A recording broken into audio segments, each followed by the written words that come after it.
ఈరోజు అనంతపురం అర్బన్ నియోజకవర్గంలో మా ముఖ్యమంత్రి నారా చంద్రబాబు నాయుడు గారి ఆదేశాల మేరకు అలాగే మా యువ నాయకుడు ఐటీ శాఖ మంత్రులు విద్యాశాఖ మంత్రి నారా లోకేష్ గారి సూచనల మేరకు ప్రతి శుక్రవారం ఎమ్మెల్యే ఆఫీస్లో గ్రీవెన్స్ ఏర్పాటు చేయడం జరుగుతూ ఉంది. దాదాపు 3-4 మంత్స్ నుంచి ఈ కార్యక్రమం శుక్రవారం ఏర్పాటు చేయడం జరిగింది. ఇప్పటివరకు 1021 అర్జీలు వస్తే దాంట్లో 886 వరకు క్లియర్ చేయడం జరిగింది. మిగతావి అండర్ ప్రాసెస్లో ఉన్నాయి.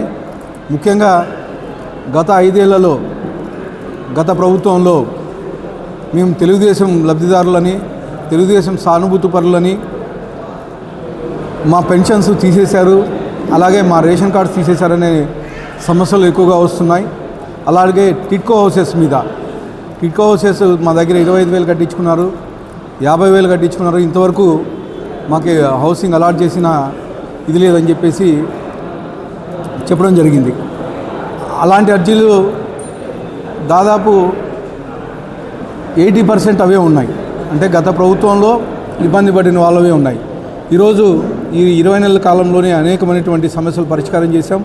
ముఖ్యంగా అనంతపురం అర్బన్ నియోజకవర్గంలో గత ప్రభుత్వంలో రోడ్లు అయితే ఏమి, డ్రైన్లు అయితే ఏమి, ఇవన్నీ ఎక్కడే కానీ ఒక చిన్న వర్క్ అని చేయలేదని చెప్పేసి కాలనీ వాసులు అర్జీలు ఇవ్వడం జరుగుతుంది.